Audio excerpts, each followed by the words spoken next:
Obama is not going to end the war. It may well be that Obama as president will not be as ruthless as McCain would have been, as Bush was.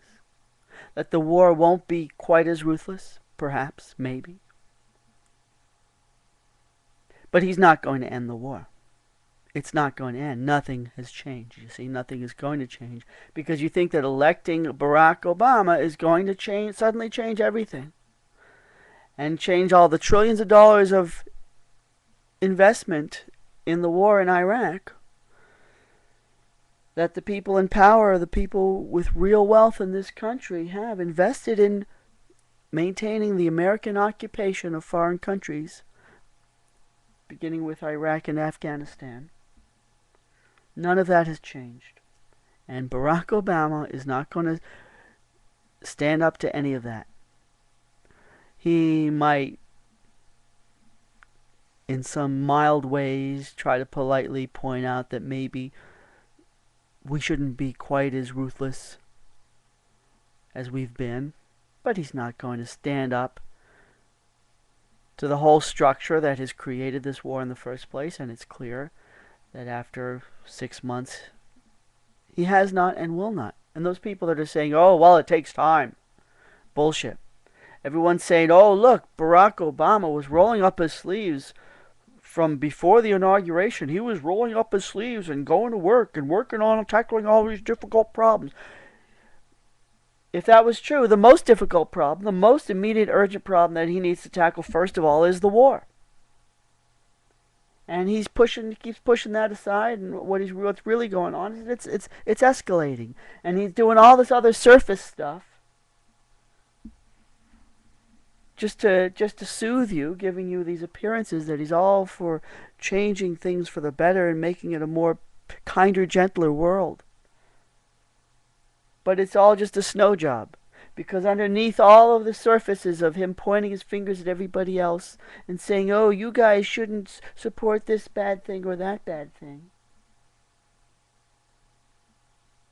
You know, if he's going to really make a stink about Iran and their elections, that he considers it was a rigged election, why don't you set up a fucking commission to truly investigate what happened in Florida in the year 2000 in this country when the fucking election was rigged?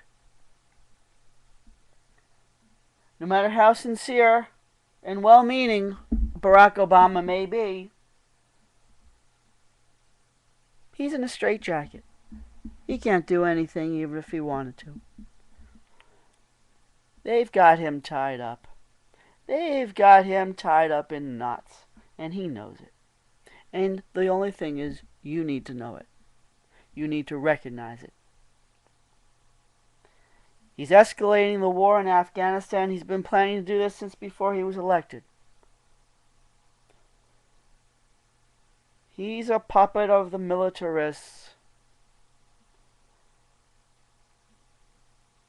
No matter how much you want to think he isn't. Now, this isn't to say that I'm criticizing him and saying that he's a bad candidate.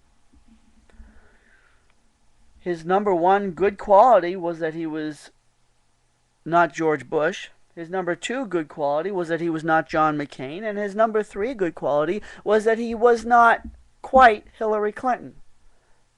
On the other hand, he's caught up in the whole Hillary Clinton ebb tide too. He's got her as Secretary of State. She's still going around she's part of the whole Bush gang too. And he's not going to end the war. And all these excuses of, oh, it takes time, that's bullshit. How much time? Is it going to take him 4 years to get around to ending the war? Or 8 years? Or 16? Or 32? Or 64? How many years are we going to be? For how long is America going to control and occupy Iraq? Iraq is going to be our new Puerto Rico, isn't it? What the fuck is Puerto Rico doing in the United States anyhow? They're not really in the United States, but they're not out of it either. But that goes back to Theodore Roosevelt, doesn't it? Fucking Theodore Roosevelt was the same shit as George Bush. The same fucking shit.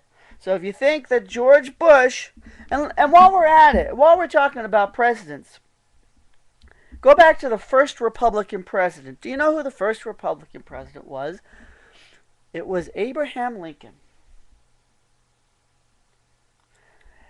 Now, the thing that strikes me is that the Republican Party in the year 2009, 150 years, precisely 150 years after Abraham Lincoln was the first presidential candidate for president, first Republican candidate for president. It seems to me that the Republican Party, if Abraham Lincoln were alive today, he would oppose everything the Republican Party claims to stand for today. I really believe if Abraham Lincoln were alive today, he would be one of the most outspoken opponents of what the Republican Party has become. And that most of the people calling themselves Republicans today, had they lived 150 years ago, would have been some of the fiercest opponents of Abraham Lincoln. So what happened? What happened to the Republican Party? How did it get totally twisted around into the opposite of what it was originally intended? And you know,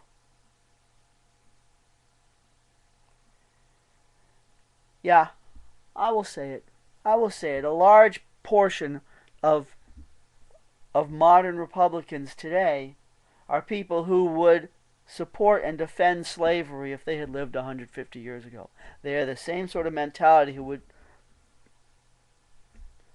would call them niggers. And ask yourself this: how many of the Republicans today go around calling all sorts of people spanning thousands of miles from West Africa to Eastern Asia or Central Asia, calling them ragheads and towelheads? You see, raghead and towelhead are just the new N-words. They're the new that's the new nigger. Our new nigger is anybody that you can call a raghead or a towelhead. That's a new form of nigger. And it's no nicer or more decent to hear somebody using those terms raghead and niggerhead or towelhead than the words nigger or coon or any of the other words that were used to refer to Africans. And the mentality of the people that use these terms are exactly the same, even if a certain number of them are people who are actually descended from American slaves. People that you might call black, people that for about 2 decades would have been called African Americans. There's a lot of so-called African Americans who go along with the same bullshit and call people ragheads and towelheads. Maybe a bit fewer because there's a higher percentage of black Americans who actually have joined up with Islam, so they're a little more sensitive to it, but it's still there. So anytime you hear somebody claiming to be a Republican today and talking about how they hate ragheads and towelheads, remember that these are the same people that would 150 years ago have been defending slavery and saying how black people are all niggers. And if you think I'm wrong, just take a look and just take a listen to what comes out of their mouths and see how different it is from the mentality of slave owners.